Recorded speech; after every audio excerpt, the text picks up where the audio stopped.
Hey everybody, welcome into To The Point. We're all doing well on this Tuesday. The city of New York cannot be doing well this Tuesday morning, despite the fact that the New York Jets defeated the Buffalo Bills last night on Monday Night Football, the opener, the much anticipated game. But unfortunately, the game is overshadowed by the news that was pontificated about last night and confirmed just about 30 minutes ago. The New York Jets quarterback, who they traded a first round pick for, who they went all in to go get, 39-year-old Aaron Rodgers, ruptured his Achilles last night. A complete tear. He is done for the season. And who knows if he continues to play? He's 39. Yes, you think, okay, he'll come back. But again, he's had some injuries. He's had a long career. But the bigger news is that he will be gone from the New York Jets for the remainder of the year. And now the question becomes, what do the Jets do at quarterback? What's the best option for the New York Jets moving forward? Do they have a guy that they trust? The current depth chart has Zach Wilson as the starting quarterback and Tim Boyle behind him. Well, here's the thing. If you watched that game last night, Zach Wilson had to come in, and you go through the entire game and you go, okay, that's a nice throw. He'll make one of every 4 throws. You go, that's really nice. That was a good read. But Zach Wilson is still Zach Wilson. I believe they wanted him to work with Aaron Rodgers for an entire season, to learn behind him and then potentially be the future quarterback of the Jets, like Jordan Love is currently doing with the Packers. But they don't have that option anymore. Aaron can't play, so Zach Wilson is next man up.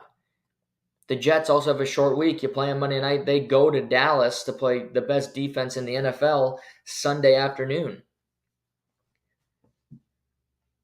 My thought with this is this Jets team can win the Super Bowl. This Jets team with that defense, with their skill position players, they can win the NFC. They could win the division, as I predicted they would, and go to the playoffs. But not without Aaron. Not with Zach Wilson for an entire season. We know what the Zach Wilson experience is. This team might go 9-8 with Zach Wilson. Maybe you get to that. You get to 9-8 with Zach Wilson, but you won't make the playoffs in the AFC. Just like they missed out on that last year. It was Zach Wilson and Mike White. And Mike White got some victories for the Jets because Zach Wilson just couldn't get the job done. So looking around going, okay, we have Sauce Gardner, who's didn't have a great game last night, but on most nights, he's a stud. Garrett Wilson can do anything. Look at his touchdown grab. We like our running back room, a two-headed monster, Breece Hall, Dalvin Cook. Our tackles suck. We'll get to that later. But the interior of our offensive line are pretty good. Our tight ends can help us in the run game. And then our defense. How about getting that pressure on Zach Wilson? How about John Franklin Myers last night? How about him just wrecking Mitch Morse? Or Quinnen Williams helping in the run game? Or Jordan Whitehead coming up with 3 interceptions? Jaron Reed, who was made fun of for his confidence going into the season, balled out last night as the secondary corner. He was corner 1 the way he played last night. You have all this talent to go compete, but you go into the locker room, every player, and you look and you go, we got Zach Wilson. We have Zach Wilson as our answer. That, you can't sell it. You can't sell that to people. I really don't think so. Nobody in the fan base, nobody in the locker room is confident that the New York Jets could win a division, could make the playoffs, could win a Super Bowl with Zach Wilson. So what do you do? the first thing that came to my mind, it wasn't Tom Brady. I've read that on Twitter. I do think he's done. I saw him at the Patriots game. He looks incredibly thin. He can't play hockey. I can't play football or hockey at this point. He's. I just don't think. I think he's done. I truly think he's left the game behind him, and he's a part owner of the Raiders, and he's got inducted by the Patriots. So all's well in the life of Tom Brady. I saw he was shooting hoops with his son this morning, knocking down some threes. So good for him. Are there other options better than Zach Wilson? This guy isn't perfect. He's currently unemployed, but Carson Wentz is a better quarterback than Zach Wilson. He is. Carson Wentz nearly won an MVP. Carson Wentz has made the playoffs before as a starting quarterback. Yes, he's had his problems. He did not play well in Washington last year, and that's why he doesn't have a job right now. But it's not as if he's not healthy. It's not as if it's because he's taken too many hits. It's not as if it's because he doesn't have a good arm. That's Cam Newton. I see Cam Newton as a free agent. He wouldn't be a guy I even call if I'm the New York Jets. He's not an option. Carson Wentz can still play. He's better than most backup quarterbacks. Gardner Minshew with the Colts. I don't think the Colts are going to trade him. Anthony Richardson got hurt on the last drive of the game. He's going to move a lot. He's going to take hits. Gardner Minshew will likely start a game or two this year. I hope Anthony Richardson doesn't get hurt, knock on wood. But if he does, you need somebody to play, and Gardner Minshew is one of the better backup quarterbacks in the league. Chase Daniel, he's kind of working in the media now, and he's not a better option than Zach Wilson. Other than Wentz, there's no other, unless you're making a trade. Unless you find a team that has a quarterback. Trey Lance would have worked. If you knew this injury was going to happen, Trey Lance could come in, get some reps with the Jets, and compete with Zach Wilson for the starting quarterback job. But he's in Dallas, and they're not going to give him up, in particular this week, when the two teams play each other in 5 days. Sam Darnold's going to stay with the Niners. I mean, you go around the league, people don't want to give up quarterbacks. Even a backup, because you never know when you're going to need them. Mike White's not going to go back to the Jets. He's with the Dolphins. You're not making that trade in division. He knows the system, but that's not happening. Jacoby Brissett with the Washington Commanders. He would work. He would be a fit. He would keep the team competitive. But I don't think Washington's going to move him. They like Sam Howell, and he won week 1, but why not have a good security blanket? Why, if there's an injury, if he has to miss a game, then you can turn to him. You have as good a chance of winning the game, in my mind. So unless something crazy happens with a Tom Brady, but I think that's not going to happen, I only see Carson Wentz as the real option. He's sitting there. You can have him for nothing. And this would be different from, I don't know if you recall this, a number of years ago, the Miami Dolphins signed Jay Cutler later in training camp. They brought him in on a 1-year, $10 million deal. And he didn't care, and the team wasn't any good, but they needed a quarterback with some substance, they thought, and the Dolphins won like 7 games and missed the playoffs. Like, you knew they would. But Jay Cutler didn't know the offense. Jay Cutler, the one thing I can say about Carson Wentz is he plays like he loves football. Sometimes he's got a little bit of Josh Allen in him where he'll be just gunslinging it and make a poor decision. That does happen. But he cares. He'll scramble. He wants to pick up the yardage. He is invested in his craft. And I think at the very least, they need to contact us. If it's just Zach Wilson and Tim Boyle the rest of the season, you're in trouble. But who knows? Maybe they'll want to stick with Zach. I know if I'm Robert Saleh, who I like, I think you look at him, he's a guy that's hard not to like, really. He's He's buffed.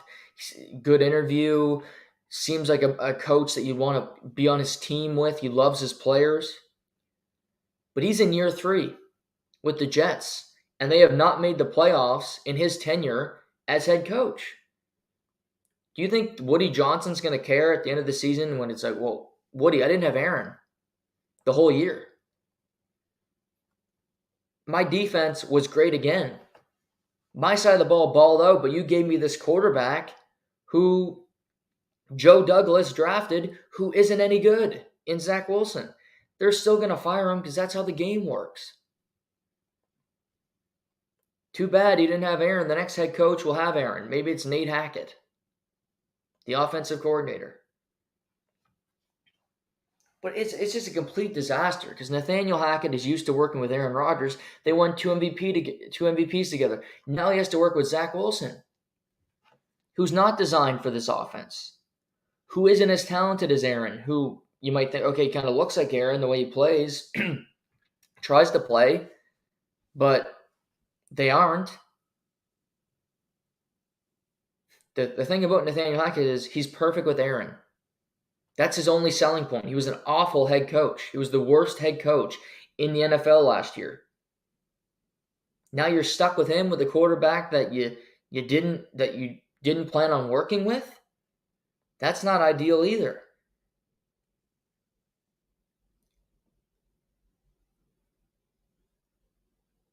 The Jets have some decisions to make. I don't think anything happens before Sunday. Zach Wilson will be starting against the Dallas Cowboys. And that's for the better because they're not going to win that game. They wouldn't have won that game with Aaron. The Dallas Cowboys at home opener with that defense. The way Dwayne Brown and Mekhi Becton played last night, it is going to be a feeding frenzy for those Cowboys pass rushers. Dwayne Brown is 38 years old. Yeah, he looked 38 last night. The amount of times he was beaten off the ball by Greg Rousseau. And Greg Rousseau's a good player, played at the U, but he's not Von Miller. He's not one of the better pass rushers in the NFL, and he whooped him. The other side, Mekhi Becton, was not much better. And you want him to succeed because he's trying to come back from an injury. But those two tackles, they need a quarterback that can move. That's at least one thing Zach Wilson can do. He can use his legs. Because if it's those two guys facing opposing defenses, and you have a stationary quarterback, like I saw Matt Ryan, who's now working at CBS, he's not playing football, or even a Chase Daniel. Anybody who's just stationary in the pocket, you're going to get killed. Because let's just go through. We got the Cowboys this weekend for the Jets. Okay, Micah Parsons, DeMarcus Lawrence against the opposing tackles. That sounds fun. That sounds like those two guys are going to have a lot of success. Week 3, the Jets. See the Jets. Where are they at? Patriots. Matthew Judon, Dietrich Wise Jr. Patriots can rush the passer. Ask Jalen Hurts. They sacked him 3 times this weekend. Not fun. Then the Jets have the Chiefs.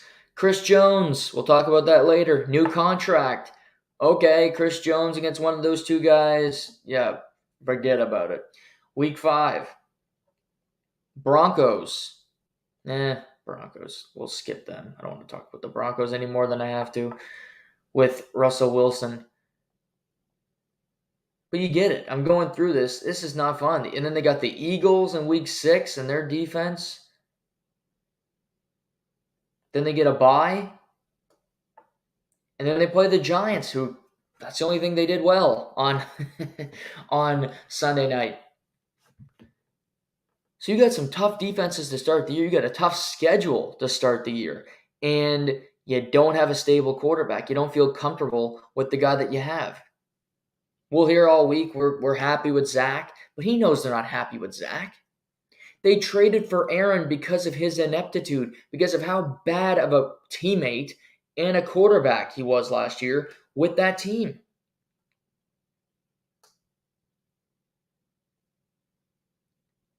And it's hard to say, okay, our offense is going to be so dynamic, so great to help out Zach's deficiencies. It's unlikely to happen because of the tackle situation, as I just mentioned. They're going to be good at running the football all year long. I don't doubt that. Breece Hall is an absolute stud. His ability just to, when he gets past that first wave of defenders and he puts the Jets on, pardon the pun, he's off to the races. He's fantastic. Just his burst of speed and what he can do creatively is fantastic. And Dalvin Cook is a good 1-2 punch guy to have behind him. But you're only going to run so many plays. I mean, we saw last night in the game. They get that Josh Allen fumble late, and we'll get to Josh Allen. And they're trying to kill clock. They're trying to put up points. They run the ball 3 straight times inside the 20, which one of them was the 2-minute warning, and then the Bills got to take 2 more timeouts. That shows the lack of trust they have in Zach Wilson. They gave the Bills 1 minute and 45 seconds to go down the field and get a field goal. Josh Allen can do that in his sleep, which he did, despite the fact that he was horrible. They didn't trust Zach Wilson enough to not turn the ball over or do something stupid. So they said, we're going to run the ball 3 times. Where the Jets had loaded boxes every time and they gained 4 yards on 3 carries. They're lucky they didn't lose the game using that approach because it was stupid. It was the wrong approach. But they got bailed out by the fact that they're got to stop in overtime. So it's weird when you win a game, but you feel like you lost it.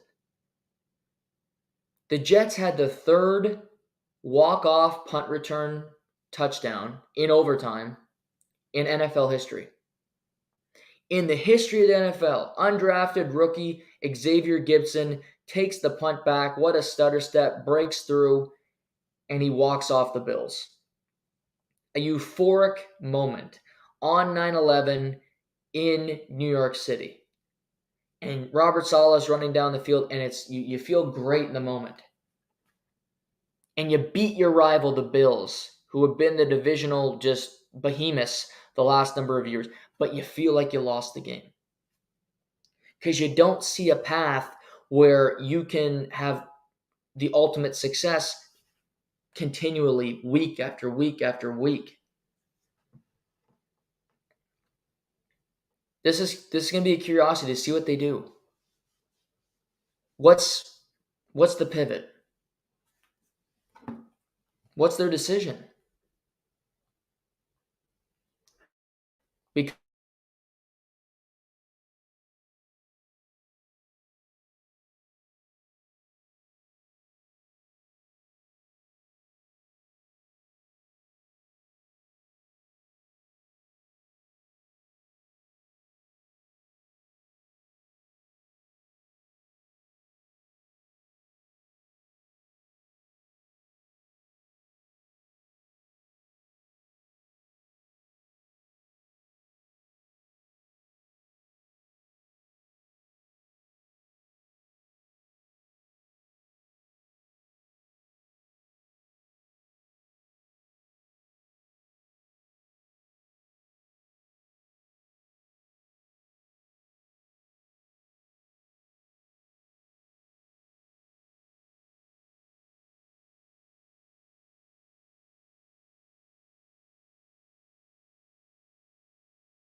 apologize, everybody. My internet cut out for a second, but I'm back here. It's a tough decision for the Jets, but they need to make one quick. Because if you're sticking with Zach, you need to know that the the other quarterbacks that you could have brought in aren't learning the system, aren't getting acclimated. I usually don't feel bad for fan bases because I'm just not that type of person. I guess a nice person, maybe that's the way to phrase that. I don't feel bad for fan bases. Like my parents, my closest family, people I love are Leafs fans. Leafs lose every year. I don't feel bad when they lose. I probably should, but I don't. Because why should I? For them, I guess, but I don't. But I honestly feel bad for the Jets fans today because the Jets fans have so little. They've made the playoffs since 2010 with Mark Sanchez. They got one Super Bowl that has been propped up, and it was in the 80s, long time ago. And they finally got a quarterback that they're excited about. They finally have a player that the Jets know is good. He's a 4-time MVP. He's a Super Bowl champion. And you get him for 4 snaps. 4 snaps and his season is over. It's just a brutal turn of events. And you know the team's really good around him. You know the Jets could beat anybody in that division with the players that they have. But with the schedule that they got, and now that they don't have Aaron Rodgers, I truly believe you stick with Zach Wilson the entire year, you're not going more than 9-8. And you'll miss the playoffs again. He's not good enough. He's not confident enough. He looks like a little boy back there. He looks shell-shocked. Still doesn't have that confidence. Garrett Wilson made an incredible catch, so he has a touchdown pass. It had nothing to do with Zach. It has to do with Garrett Wilson is incredibly athletic and can do anything on a football field. That's it. But I do feel bad for New York. Jets fans in my life, Brent, Melissa, Adam to a certain extent because you have to live with the Jets fan. Your Lions are actually starting to play pretty well.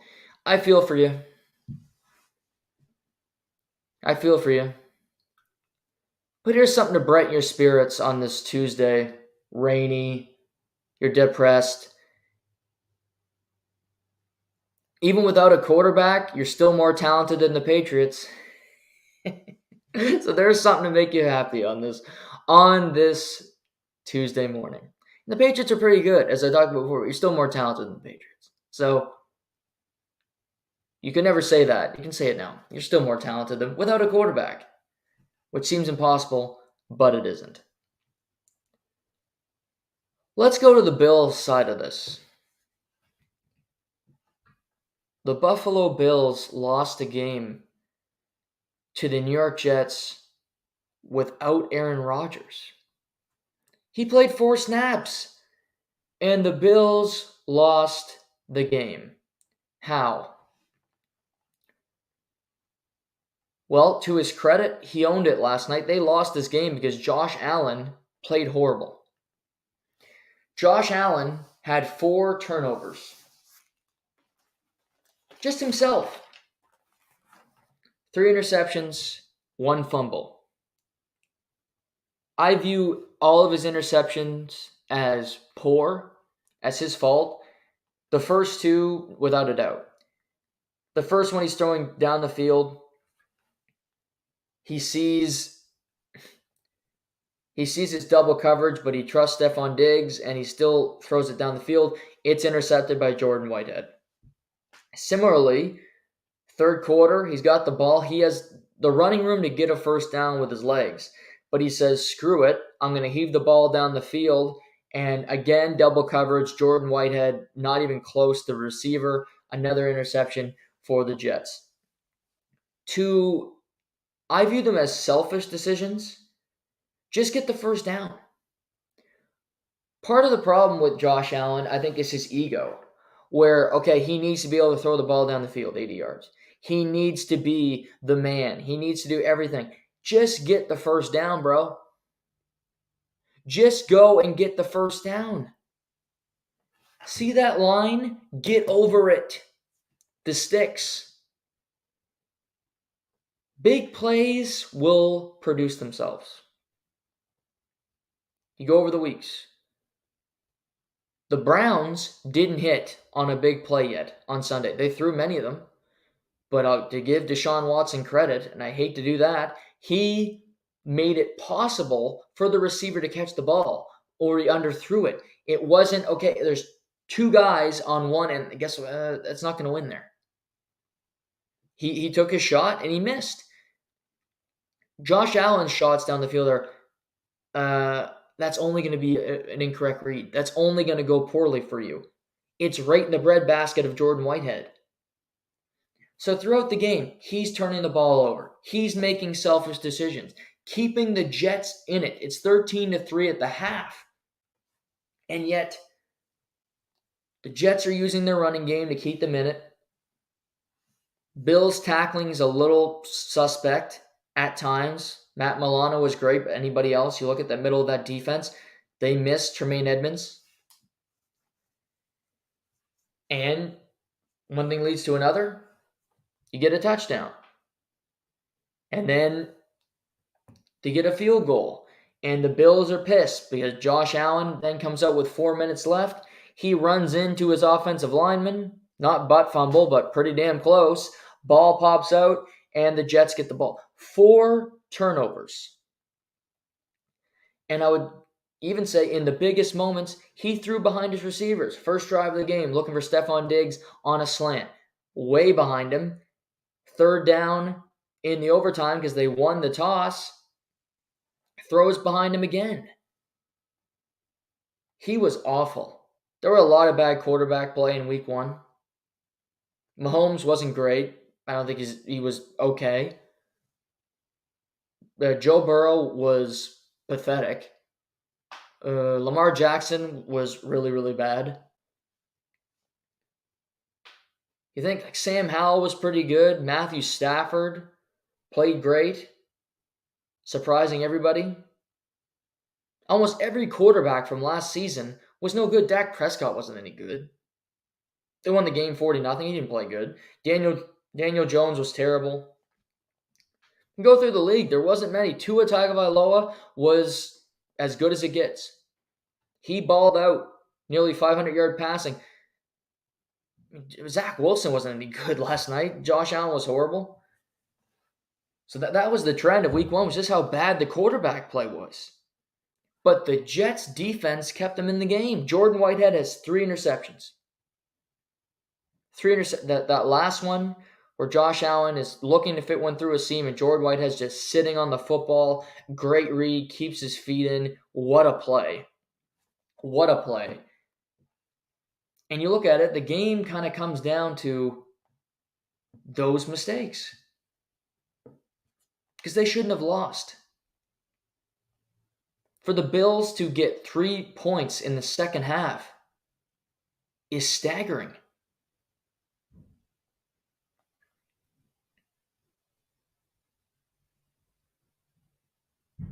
The Jets had 1 offensive touchdown the entire game. Greg Zuerlein made 3 field goals. The Garrett Wilson incredible 3-yard touchdown catch with really good coverage. But he made the grab, and then Xavier Gibson takes the punt return back for a touchdown. Josh Allen, 4 turnovers. Zach Wilson had 1 horrible interception to Matt Milano, but they overcome it. Breece Hall had 12 yards to carry, 10 for 127 last night. Dalvin Cook didn't do great on the ground, but he didn't have to.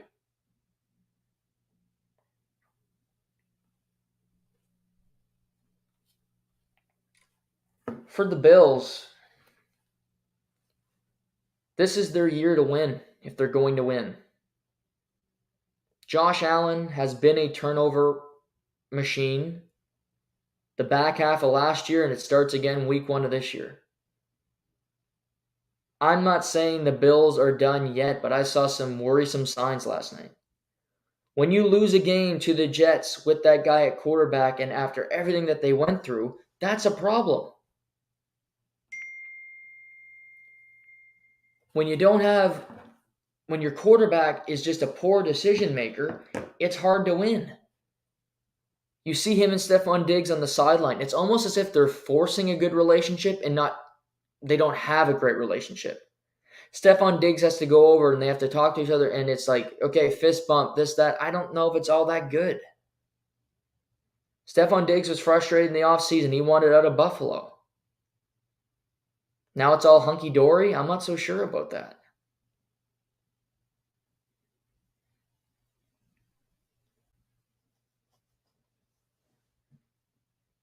But what a game. I mean, Aaron Rodgers hurt on the fourth snap of the game for the Jets. His season is it's disappointing. It's upsetting because he's one of the most talented players to ever play in the league. And the Jets get him for 4 snaps.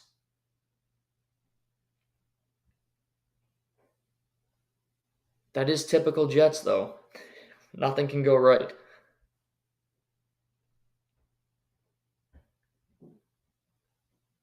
But the Bills, offensively, they didn't look good. They didn't have cohesion. Defensively, tackling, tackle Brees Hall once in a while, maybe. They get the Raiders in their home opener. Raiders won in week 1. Raiders won in week 1. Now for the Raiders, Jimmy Garoppolo and Jacoby Myers are both in concussion protocol. So there's already that worry. But they just need to have a game plan. Their offensive line wasn't, like I said, their offensive line was not great last night either. They got pushed around at many times of that game. And credit to that Jets front because they made Josh Allen pay, and he just was stupid last night, quite frankly. You have to be incredibly intelligent to play the position of quarterback. I think you need to be smarter than any other position in any sport.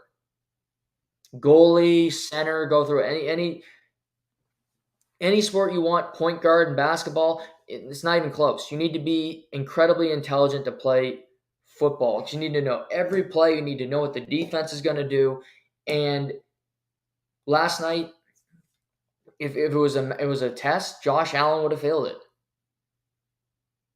Would have been Noah Warren in grade 10 math, fail on it. Need a 60, get a 57. That's how it usually went. That was Josh Allen. That's a fail. The team played well enough, which wasn't all that good, but the team played well enough for you to win.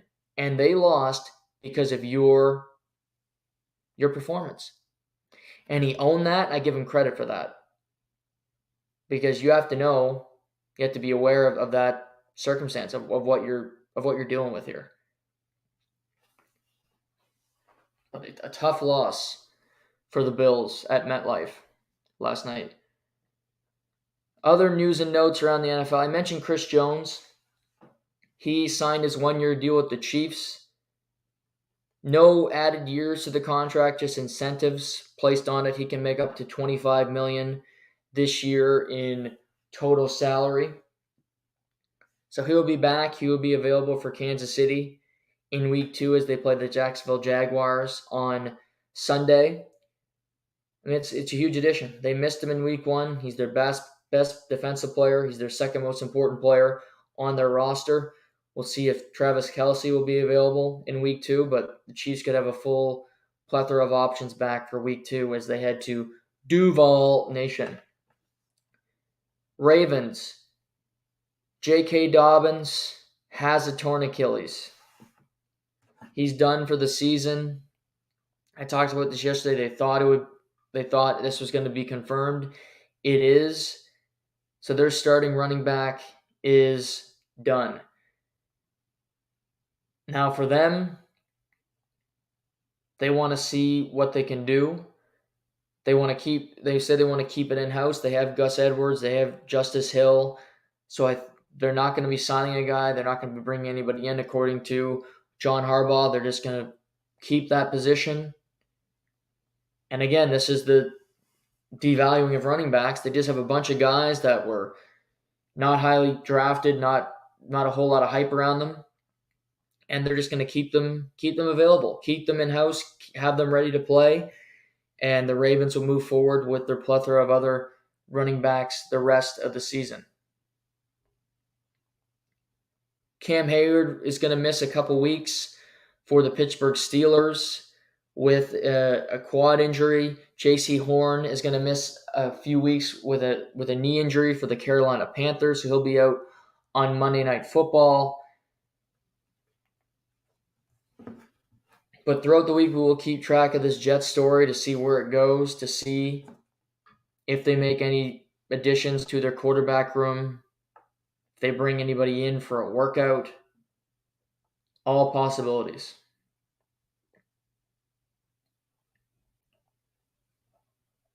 But as of now, nothing new to report.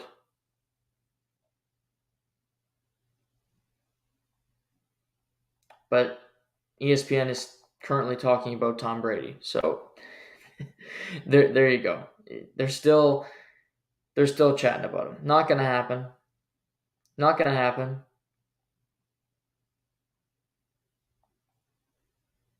But people are saying that they should call Tom Brady, which they should. They should give him a call. Why not? It's a phone call. Woody Johnson can call him up. Maybe he'll give him a piece of the Jets, just like he got a piece of the Raiders. But the Raiders might need him too. If Jimmy Garoppolo's hurt, it might be a bidding war to see who he'll come and play for. Wouldn't that be fun to see him play against the Raiders and he owns part of the team, be quarterback for the Jets?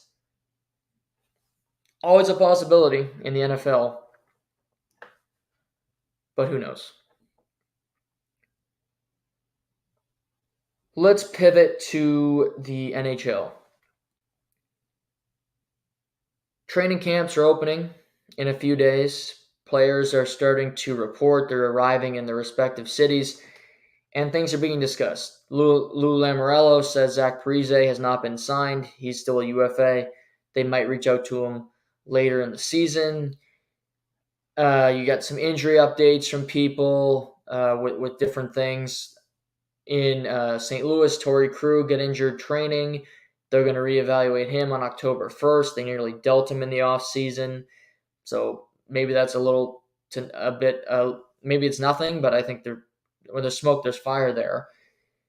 But the big news over the last 48 hours is 2 Canadian NHL teams have new captains. First, it was the Vancouver Canucks, who named Quinn Hughes the 15th captain in franchise history on Monday. And this is a bit of a surprise from me. Although, he's been there a long time, he signed a long-term contract. He just seems soft-spoken. Doesn't scream captain to me. But then again, you have Elias Pettersson, who I think is also soft-spoken. He hasn't signed a long-term deal yet, so you're not going to throw the captaincy on him. They haven't had a captain since they traded Bo Horvat to the New York Islanders.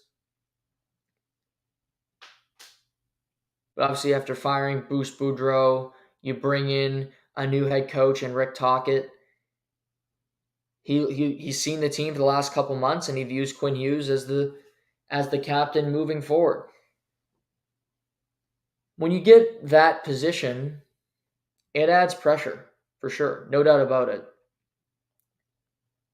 I think Quinn Hughes has been a very good NHL player. He's incredibly skilled. His skating is off the charts.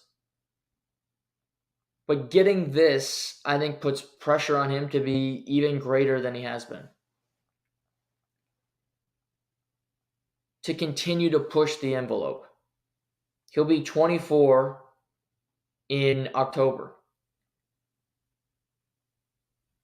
You want to see the numbers continue to skyrocket. He had 76 points in 78 games last year, had 68 the year before.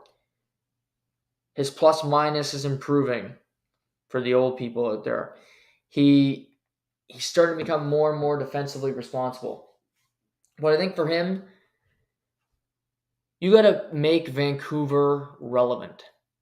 You got to help keep Vancouver competitive past the month of December. They really haven't been his entire time he's been on the team. They had that little bubble run that nobody remembers because it was in a bubble and nobody was in the crowd, nobody cared. And it was played in middle of August. So they had that little run, but since then, it's just, I've talked ad nauseum about what the Vancouver Brass, what their ownership have done to keep a team that wasn't competitive-esque, to be picking 7th, 8th in the draft, picking 8th and 9th, 10th in the draft every year, and not just tank when you know your roster sucks, when you're signing guys, fourth liners, to 3-year contracts at $3 million. It makes no sense. But they did it, and they went through a bit of a rebuild in Vancouver, but now that you're looking around going, well, we have Pettersson, we have Quinn Hughes, we signed JT Miller to that monster extension, Thatcher Demko is still our goalie. We're not excited, but we have to pretend we're excited that we still have Tyler Myers on our team. But nobody's excited other than Tyler Myers and his family for the paycheck that he gets. But okay, great, we still have him. But you're getting this position. You need to rock out.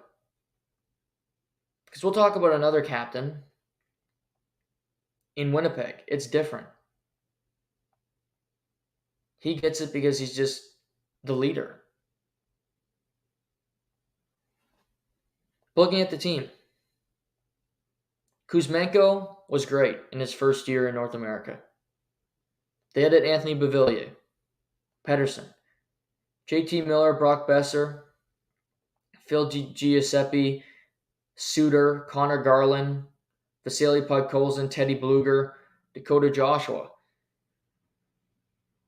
And you look in the back end, Quinn Hughes, Carson Soucy. It's an ad I liked from Seattle. Philip Peronik, and Ian Cole, Christian Wolainen, and Tyler Myers. They redid their defense. It's better than it was last year. It's still not great. Hronek needs to be extremely productive this year when they got him from Detroit. And you still have Demko and Spencer Martin, who are, it's a decent tandem. It's not great. In a tough Western Conference with a lot of solid teams, I don't know how good Vancouver's going to be. I think Vancouver expects to make the playoffs, but Vancouver expects to make the playoffs every year. Their ownership, we're going to be good. We're going to be good this year. Connor Garland is still sitting there. He's not really a productive player. I don't think he wants to play in Vancouver. Pius Suter. Ilya Mikheyev is playing on your second line. He's a third-line player. He's not a second-line guy. I like JT Miller when he's engaged. That's the operative word, is when he's engaged, because when he's not, he's basically Chase Claypool playing football. Brock Besser, same thing. It's a solid team. It's not horrible. But I think for Quinn Hughes, you take it on the chin and you say, you know what, I'm the captain here. We need to be better. I need to be better. If I need to sacrifice points to play better defensive hockey, so be it. I think the captain in Vancouver and the captain in Edmonton will have the same approach. Yes, McDavid plays center and he scores, he gets a lot of points. He needs to look himself in the mirror too and go, okay, I'm getting 150 points a year, but we're not winning anything. Maybe if I sacrifice some points, maybe if I play better defensively, if I back check, if I'm in a better position, we'll have a chance of winning a Stanley Cup. For Quinn Hughes, be productive on the power play. Use that time to be creative, and I'm not saying don't be creative 5-on-5, but be more sound. Be in better position. Be aware of who you are now. Because Vancouver is a tough market. We all know Toronto, we all know Montreal. Tough markets to be bad in. To be a team that underachieves or is not competitive. But the thing is this year, Montreal is going to be the worst team in Canada. And everybody knows it. and it's not really being discussed right now, but they are head and shoulders the worst team in the country. If any Montreal fan, come at me. Sure, let's have a discussion. Name another one. Name one. I dare you. And they're by far the worst team in the country, and they're going to finish in the bottom 5 of the league, in my mind. They're that bad. Their team's no good. They're rebuilding, and I applaud them for continuing the rebuild because that's the way they have to do it. But they know they're not going to be any good. I think the media knows they're not going to be any good. So going into that, there's going to be a lot of losses, a lot of articles, a lot of pieces written this year about different players playing well while they're losing games. So you're aware of that. So if you have the second biggest, or even you could argue the biggest media-driven team in Canada that stinks, who's going to occupy number 2 after Toronto? Now that Montreal's blocked out, it's going to be, despite the McDavid angle and Draisaitl and what they have to do, Vancouver is loud. And those fans are crazy, and they're starved for the postseason, for any kind of success. They didn't tank last year. They didn't sell off pieces quick enough to even be in the Connor Bedard sweepstakes. A hometown boy could have played for Vancouver. Now he's going to Chi-Town. He could have been their property, but they decided to go in a different direction.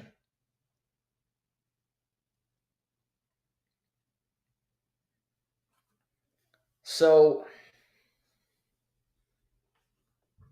I think Vancouver's got a lot of pressure this year to push for the postseason. And I'll be doing NHL previews and everything like that. But you got a team. I mean, you look in their own division. Edmonton's better than them. Los Angeles is better. Vegas just won a Stanley Cup. They're better than Vancouver. I don't see how Vancouver finishes above those 3 teams. Just right there. How about Seattle? Seattle didn't do a lot. I think Seattle had a few losses to their team that are going to hurt them this offseason. One went to Vancouver. Carson Soucy. I like him. Justin Schultz. Different players that you like. You look around and go, okay, we're not going to have him anymore. But Seattle's right there. And there's Calgary. Maybe the most disappointing team in the league last year, the Calgary Flames. Can they rebound? Can Jonathan Huberdeau find his game in the cold, dreary city of Calgary? Toffoli's gone. He's in New Jersey. They still got Lindholm, still have Backlund, Kadri. Can Markstrom make a save? Does Dustin Wolf finally make the team? He's won back-to-back MVPs in the American Hockey League. As a goaltender, won the MVP. Back-to-back years. They got 3 goalies that can play. So what happens there? Does he get starts? Does he get a push? Not to mention wildcard team on the other side. Colorado, you think they're missing? No. You think Dallas has been missing the playoffs? No. You think Minnie's missing the playoffs? I don't think so. Can St. Louis push? Can they rebound? Is Winnipeg going to be competitive? The West is tougher than the East this year. Just is, because a lot of teams in the Eastern Conference, as I've talked about, we'll talk about it more as we go through this season, aren't as good as they used to be. Boston, Florida, Tampa, both New Yorks, Pittsburgh, Washington. Teams will make the playoffs, but they aren't as good as they were in past seasons. But congratulations to Quinn Hughes. 2 brothers in the league, really the rock stars of their respective teams. It's pretty amazing. Jack with New Jersey, and you get Quinn with Vancouver. And both guys have been very good. That's the thing too. To me, Jack Hughes is the star of them all. Like if I had to, we haven't seen much of Luke yet, but he's going to be on New Jersey. He'll make the team this year, and they got a good team.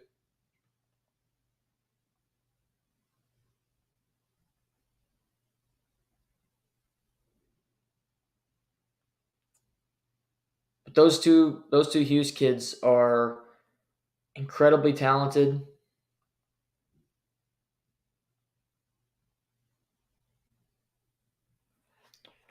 But fun stuff. Jack Hughes is an alternate captain, but he's the best player on the New Jersey Devils. So credit to him. The other new captain in Canada is Adam Lowry, is the new captain of the Winnipeg Jets. I love this one. I'm a huge Adam Lowry fan. Completely different from Quinn Hughes, because Quinn Hughes is a star, and you give it to a star player on your team. The Winnipeg Jets give it to a third line, second power play, first penalty kill type guy that is probably just beloved in the locker room, blocks shots, does whatever he can to win. And Adam Lowry's a grinder. He will fight people if he has to. It's just a different choice. Blake Wheeler is gone. He was stripped. They didn't have a captain last year. Mark Scheifele is still in the Winnipeg Jets, and he doesn't get the captaincy, which that's still got to be awkward to me. But who the hell knows? They were a playoff team last year despite some friction. But I'm happy for Adam Lowry. He's played hard for that team for a long time. He's been a leader on that team for a long time. He's part of one of the best third lines in hockey at one point with Brandon Tanev. The way those two played together was just they were yin and yang, and they checked. And that was the year the Winnipeg Jets got to the conference final. But he's been in Winnipeg a long time. He's played hard year in, year out, and I think he's a beloved player on that team. And I think it's just a different choice because I don't think the Winnipeg Jets, it's a weird start to their season. I imagine it's kind of a weird training camp. Connor Hellebuck's in the last year of his contract. I think he expected to be traded this offseason. He was not. Mark Scheifele's entering the last year of his contract. He likely assumed he'd be traded this offseason. He has not. So two guys that I don't think view themselves in Winnipeg for the long term are entering this year looking around going, okay, what is the goal of this team? Blake Wheeler's in New York. We've lost pieces. We were competitive for a while, but we really aren't anymore. We lost to the Stanley Cup champions in the first round. Pierre-Luc Dubois is in LA. I thought Winnipeg did good in the trade. They get some young players back, and they'll see if they can produce. See if they continue to develop in Winnipeg. But I think it's more of a development, it's a year where you go, who can play big minutes? Is there anybody here that could be a second line center? Could somebody replace Mark Scheifele in this deal that we got for Pierre-Luc Dubois? Is there anybody that can bring more to the table than what they did in LA because of lack of opportunity or just maybe it wasn't the right fit? Looking at the team, you have Scheifele, Ehlers, and Kyle Connor. Gabriel Velarde is the guy that just screams to me with Alex Iafallo, who they also got from Los Angeles, and Cole Perfetti. Niederreiter, new captain Adam Lowry, and Mason Appleton. You have Nemestikov, Rasmus Kupari, and Morgan Barron. It's a younger team now, especially up front. Velarde doesn't have a lot of NHL experience. Perfetti doesn't. Iafallo, little. Kupari, same thing. On defense, you still have Morrissey, DeMello, Pionk, Brendan Dillon. It's the same defense core from a year ago. And you get Brossoit, who they brought back to pair with Hellebuck. They were a tandem before, and they're a tandem again. I think it's a fun team to watch, the Winnipeg Jets. I prefer to watch this team than the one they had before with Wheeler. It was just an older bunch. How does this team gel? Does Cole Perfetti take another step in his development? Does he get more opportunities? Does he play a higher role in the power play? Does he get more points this year? So I think they're an intriguing team to see what they do with everything that they've done. Just when it comes to the roster. But I'm happy for Adam Lowry. Because the dude's a warrior. And he deserves this. He just does. He's one of my favorites. He just battles his ass off, and he could play on any team in the NHL. Any team would love to have him as your third line center. He's going to give you everything he's got. But 2 new captains in Canada as training camps are starting to open around the league as players return.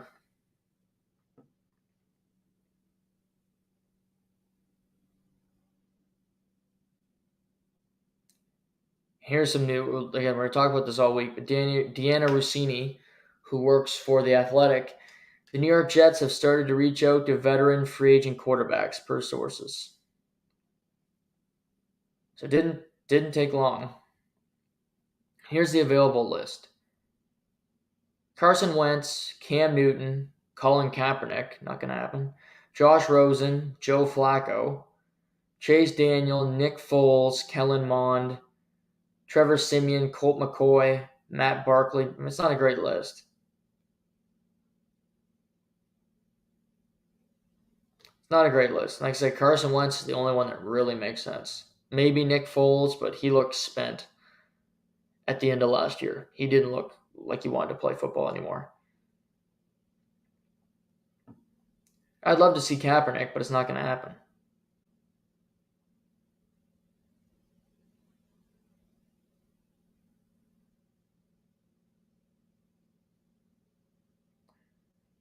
But that's the news right now when it comes to the New York Jets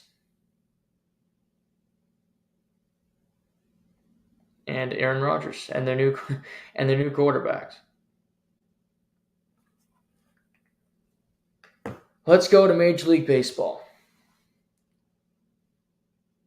If you're a Toronto Blue Jays fan, maybe you were watching the New York Jets last night, but if you care about the Blue Jays, they played a good team for the first time in 2 weeks because they got to play the Rockies and they got to play the Athletics, and then they got to play the Kansas City Royals. And their first game against a decent team in 2 weeks, they got smoked. They lost 10-4 to Texas last night. Not a great start for Chris Bassett. And Jonah Heim hits a grand slam in the 7th inning, and it was over from there. They didn't use much of their bullpen. Genesis Cabrera struggled. They used Bowden Francis for the last 3. Hyunjin Ryu gets back on the mound today. Here's my thing about the Blue Jays. It's easy to beat bad teams. It's easy to beat the Athletics. It's easy to beat the Royals, despite the fact that Houston and Seattle lost to bad teams last night. But Texas is struggling. They're on the struggle bus. They can't get a win to save their life. They're playing bad baseball. They're blown save this, blown save that. And you just get shellacked by them? Matt Chapman's still not back, but that's fine. One of the big things for the Blue Jays right now is Kevin Biggio might be their second best hitter. Bo Bichette's the guy. He has been all year. But he's battling through injuries and he's playing, but he's not 100% healthy. We know that. But he's doing his thing. He's getting hits. Kevin Kiermaier's been good. He's been producing lately. But Kevin Biggio defensively, whether he's playing at first or he's playing at third, he's playing at second, he's all over the place. Right field. And he's getting hits. Vladimir Guerrero Jr. There's only so much time left in the season for old Vladdy.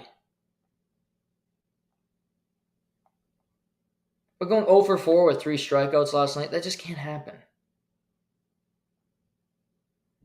He didn't get a hit in the last series. He got 1 for 4, 0 for 4 his last couple games. He's got 21 home runs in the season. He's not a power hitter. He's hitting 265. He used to be an average guy. Average keeps going down. Bo Bichette went 0 for 4 last night, but okay. He can have an off night. Kevin Biggio went 1 for 2 with a walk and a home run and 2 RBIs.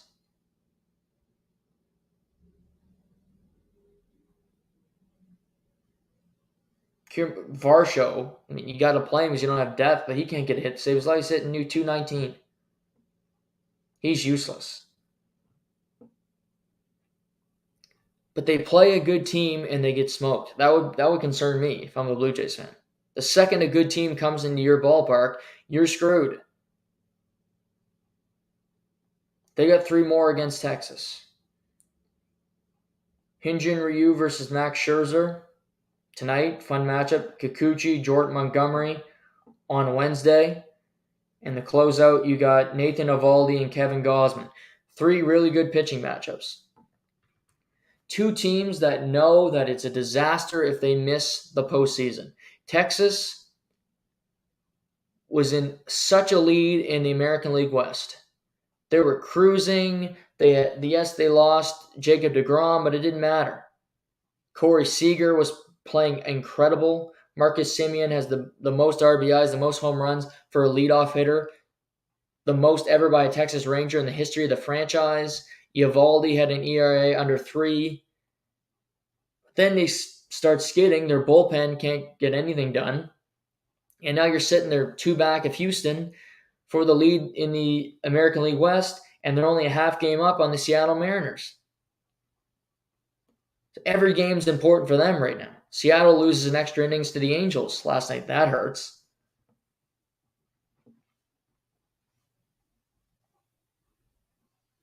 But Texas and Toronto, it'd be a bigger disaster for either of them to miss the playoffs than Seattle. Sure, Seattle made the postseason last year, and it'd be great for them to make it again. But I don't think they had those expectations. Texas spends all that money to make sure they're in the postseason. Same with the Blue Jays. Spending money, big attendance, bringing in players. And if you miss, oof. But the next 3 games are against Texas. Go find a way to win those games. Go find a way to win them. That's it. That's what you got to do. Excuses are over. Last couple weeks of the season. Injuries this, injuries that, it doesn't matter. I mean, there are teams approaching 100 wins. The Braves are in every game, it seems. They had a doubleheader yesterday. They won 1, lost 1 against the Phillies. Phillies are a damn good ball club. No doubt about that. But they're in every game. They usually don't get blown out. They battle. And now the Braves sit with 94 wins. They've already clinched the playoff spot. Matt Olson, who's been incredible since being acquired by the Atlanta Braves, got to 50 home runs yesterday. Hit 2 home runs in the second game of the doubleheader. He's only the 5th player since 2010 to get to 50 home runs. Obviously, Aaron Judge had that special season last year, getting over 60. Matt Olson's not going to do that this year, just doesn't have enough time. But it's truly incredible that Matt Olson is going to hit 50-plus home runs, have over 130 RBIs. He might get to 140 RBIs by the time the season's over. Hit 280 and not win the MVP. That's truly incredible. Acuna Jr. is going to win it, and he'll have maybe 15 less home runs, 40 less RBIs. But Acuna right now is 35 homers. He's batting .336, 93 ribbies, scored 129 runs, 64 stolen bases. He might get, if he can get to the 40-70 club, be the first player ever in Major League history to do that. He's something else. I love Ronald Acuna Jr. And the Braves are good. Kyle Wright returned from injury last night. Didn't look all that good. Mike Soroka, the Canadians, shut down for the year. So their pitching is starting to come unglued a little bit. Their starting pitching. So I would worry about that if I'm the Braves, but they have the batters to play with anybody. To battle with anybody for a spot. I mean, the Dodgers aren't going to have Urias. Walker Buehler got shut down for the season. That was confirmed over the weekend. Clayton Kershaw, who the hell knows in the postseason if he's going to be available. They don't have Tony Gonsolin. He's having Tommy John. A really good bullpen, but can they get to that bullpen? That's the bigger thing. I always talk about Philadelphia because I think Philadelphia is a good team. I think Philadelphia, who got to the World Series last year, could get back again this year as a wild card team. They get a sizable lead, and the Cubs are on their tail a little bit, but Philadelphia has games in hand. They can deal with that business. Another team that came to mind for me that could be a little bit of a scary team is the Milwaukee Brewers. Milwaukee is a 3-game lead over the Cubs in the National League Central. I don't think they're going to give that up. They won 12-0 last night against the Miami Marlins.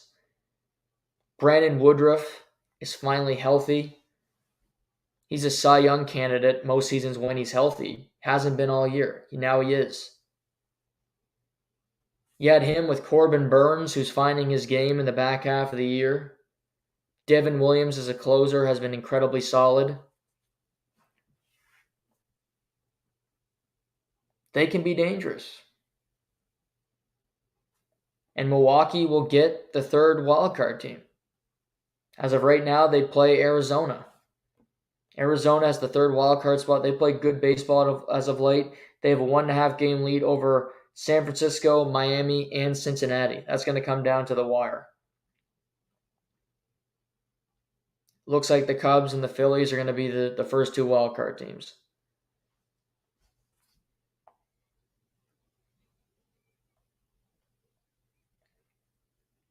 Houston is leading the American League West. See if they can hold on. That's going to be a battle at the end of the year as well with Seattle and with Texas. They lost to Oakland last night. You get a bad team, you got to take advantage of that. Beat those teams. And there's still a race in the American League East.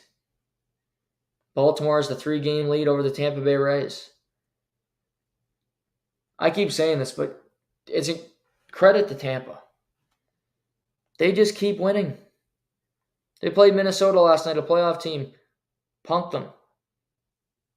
And you think, okay, Baltimore's going to pull away. They're going to win the American League East easy. Baltimore's got 91 wins. And the last 2 weeks of their season are incredibly important because they need to play good baseball. The winner of the American League East is going to have well over 100 wins. Just like the Atlanta Braves will in the National League East. The Dodgers might get to 100 wins. I'm not certain about that, though. They have 87 right now. Just the way their team is, I don't think it's a guarantee they get that many wins. I think the lock 100-win teams are Baltimore. Tampa's got 89. I think they win 11 more games this year. The way they're playing, they'll get close to 100 if they don't get to 100. And Atlanta will for sure. But those are the only teams. With this new wildcard system, you have a third wildcard team. It means nothing how many wins you have in the regular season. You have to come ready to play. Is your pitching right? Are your pitchers healthy? Bringing it back to the Blue Jays, Alek Manoah is being shut down for the rest of the season.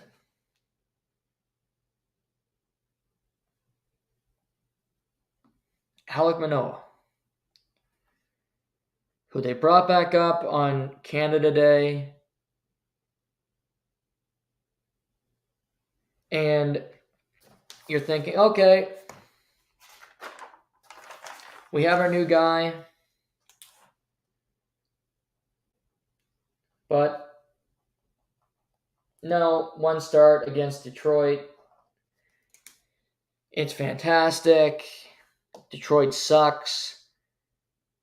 But now, after that, every other start, you can't keep guys off the base pass, got to go back down to the Buffalo Complex League, and now he's shut down with knee, quad, and ankle injuries, which is just a bunch of malarkey, if you ask me. But he's not good for his development, for sure. Not good for his career. The Blue Jays going to keep him around? Is he going to want to stay in Toronto after this disastrous of a season? They can't care about it right now because they got to try to make a postseason. Every game matters.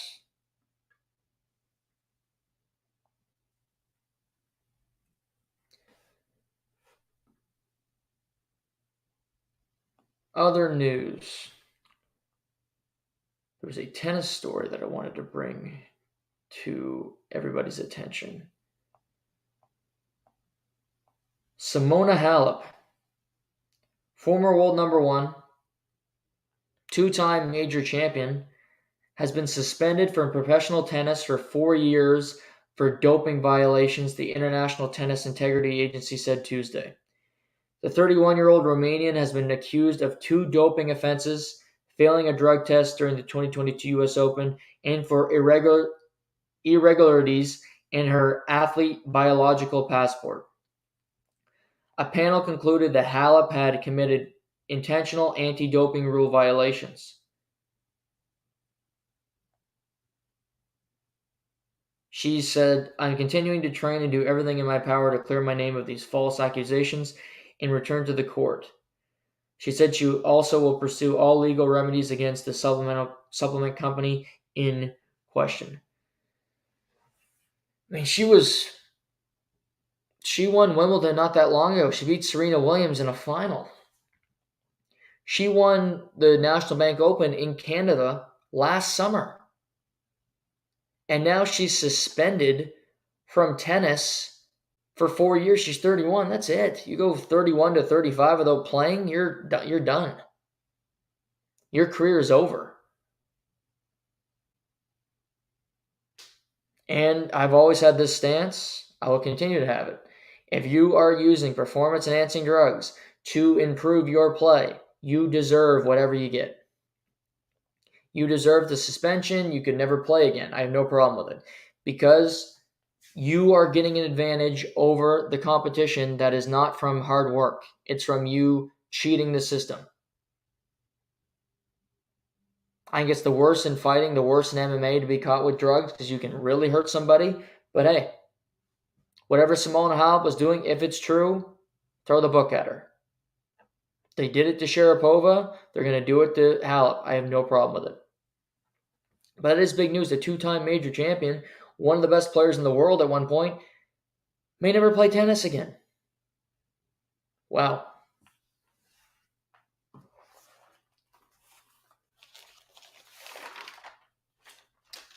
Finally, we'll go to the UFC today.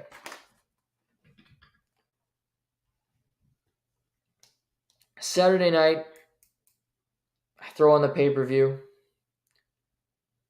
See a bunch of interesting fights. But then we get to the main event. Sean Strickland versus Israel Adesanya.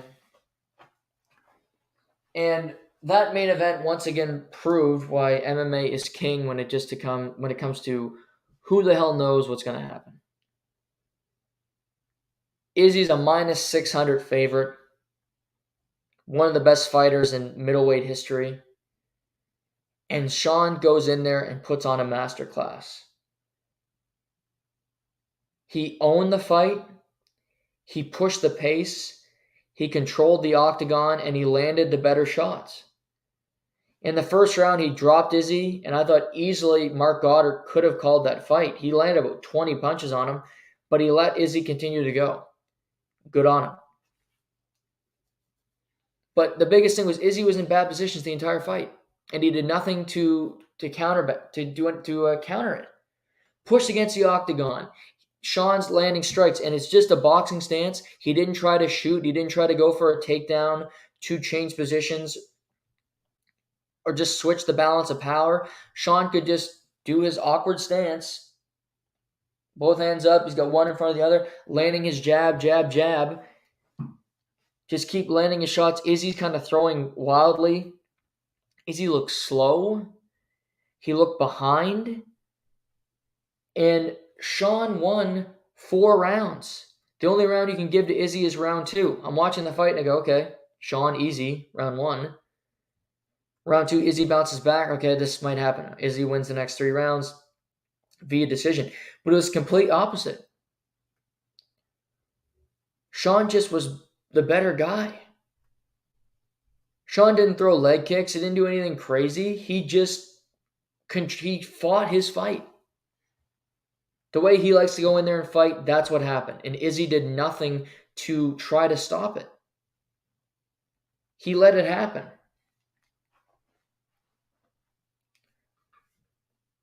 He didn't try to escape from bad positions. He capitalized on every opportunity that Izzy gave him.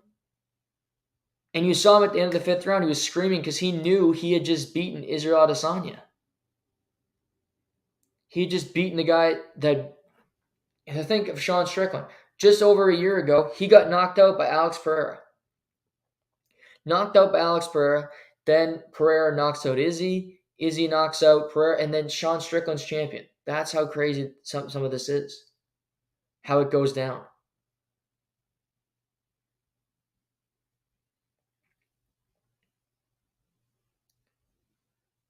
But he deserved the win. Sean is the best follow on Twitter of any UFC fighter by far. He's hilarious. He's colorful in his own way. I dig him. I like him. A lot of people might not, but again, don't care about that. So the thought is, what happens next? Dana White says, well, yeah, the Sean and Izzy rematch makes sense. I don't think it does. That fight was not close. That fight was domination. That fight was one-sided. It was Sean the entire way. Izzy lost his belt in November, then won it back in April. So he got it back. He didn't even defend it once. Why should he be given just an automatic rematch when the UFC doesn't want to give it to Aljamain Sterling? It just doesn't make sense. I think what the UFC should do is book Sean Strickland against the winner of Paulo Costa and Khamzat Chimaev in their fight in Abu Dhabi in October. Winner of that fight fights Sean Strickland for the middleweight belt. In the meantime, you get Dricus du Plessis against Israel Adesanya, and they settle their beef. These two guys wanted to fight each other. Well, it's still a personal fight. It doesn't have to be for a belt. They just really dislike one another. Dricus says he deserves the shot at the title after beating Robert Whittaker. It's an impressive win. Don't get me wrong. But he could have did what Strickland did. Strickland fought in July, a week before Dricus did, and he turned around and faced Izzy in September. And Dricus had the same opportunity, but he said he hurt his foot. And I get it. There's an injury. But Strickland stepped up and took the fight and won. And I don't think Dana White wants to really give Dricus a lot of credence, a lot of just love right now. He seems pissed off at him. He said this is why guys should step up and take fights, in particular title fights, in his press conference in Australia Saturday night. It's harsh, but I think it's fair because Sean Strickland proved it. Sean Strickland proved that it can happen. He went in there and he beat the champion. He beat Israel after fighting in July. His fight lasted 2 rounds. So did Dricus's. And I get it. Sean beat a lesser fighter, and Dricus du Plessis beat Robert Whittaker, one of the best middleweights in the history of the company. But a fight's a fight, and they both won them around the same time, and Dricus didn't seem to have a whole lot of damage from that fight either, because he won it easily.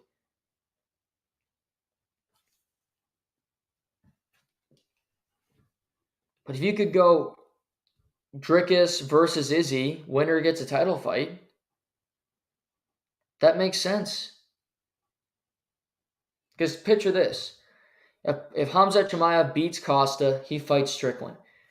Who knows? Maybe Strickland would beat him, but if Khamzat could beat Sean Strickland, Izzy defeats Dricus, then you get a title fight between the two guys that have wanted to fight each other for a long time, Chimaev and Israel Adesanya.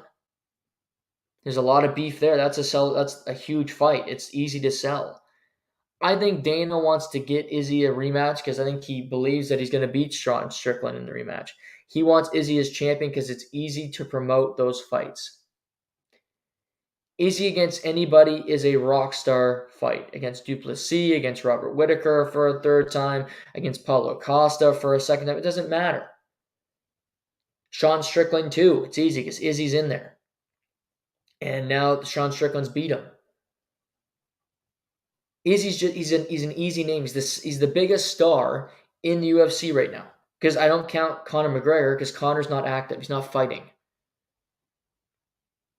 Sean O'Malley's climbing the ranks. Izzy's been doing this for a long time. He's beaten a lot of guys.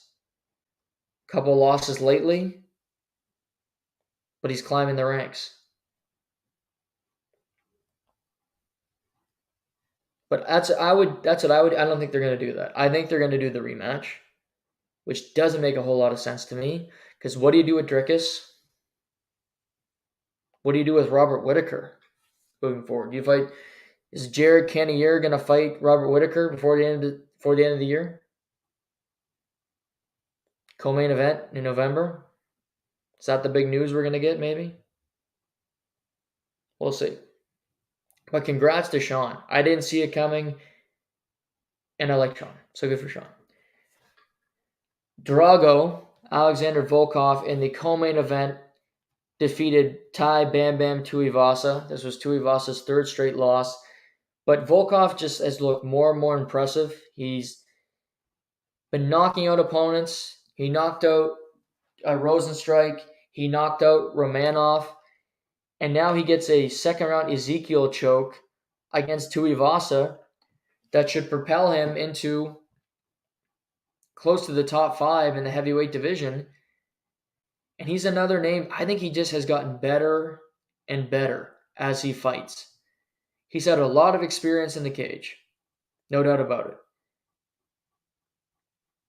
But as we sit here, he's 6th in the rankings. Above him, you have Curtis Blades, Aspinall, Stipe, Pavlovich, and Cyril Gane.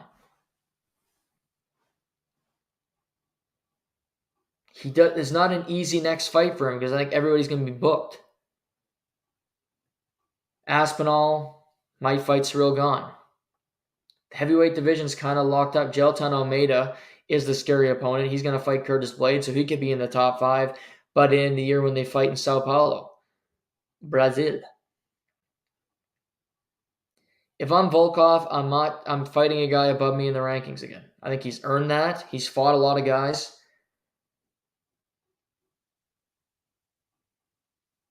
For him, best case scenario for him is that if John Jones beats Stipe, they both retire and it opens up the heavyweight division for fights for him to jump up the rankings and be in contention for the title.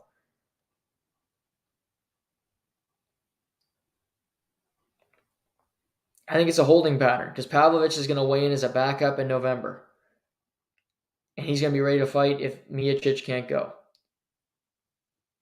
If John Jones is staying at heavyweight, it has to be Pavlovich and John Jones because Pavlovich has weighed in twice now as a backup fighter. Which means Aspinall would fight Cyril Gane likely for a big number 1 contender type fight. which means Volkov might fight Gelton Almeida next year in a heavyweight battle to kind of see where those two are. A huge step up. I mean, you're going to see a step up for Almeida against Curtis Blades. And if he could beat Drago, that's another huge win because Drago's beaten a lot of good guys in this division, as has Curtis Blades. But that's heavyweight division. Rest of the card, Chepe Mariscal got another victory. This time was a nasty dislocated elbow against Jack Jenkins.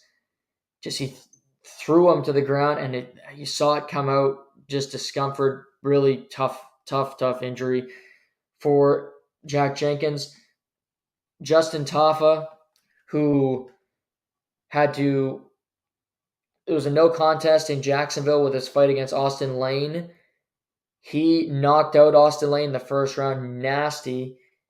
Not even 2 minutes in, he's got 2 straight knockouts, Parker Porter, now Austin Lane. Curious to see what they do with him next. Him and his brother are both in the heavyweight division. Both have won in the past month. Justin Tafa can throw with the best of them. And I wonder, Justin Tafa, Derek Lewis as the next fight. Derek Lewis resigns. Talk about him wanting to fight a ranked guy. That could be fun because both guys are strikers. It's not a guy that Derek Lewis have to prepare to wrestle with. Definitely an option that I thought about. Carlos Oberg, another Australian. Big win for him. He keeps getting better and better in the cage. Quite frankly, he gets a submission win over Young Daun in the last 10 seconds of the fight, but he controlled the entire thing. Main card, Tyson Pedro, first round knockout against Anton. He got back in the winning ways. Manuel Kopp defeated Felipe Dos Santos in one of the funner fights of the night. Incredible action, great punches. Dos Santos took the fight on short notice. He should get another fight in UFC because he was a dog out there. Manuel Kopp then called out Kai Kara France, so those two guys need to fight in their next bout. So it looks like that's going to happen in the not too distant future. So it was a fun pay-per-view. Next pay-per-view is in October in Abu Dhabi. So that's what's coming up on the agenda. Tonight we got a lot of baseball. Dana White Contender Series. Tonight we'll keep in track everything. We'll be tracking the Jets throughout the day.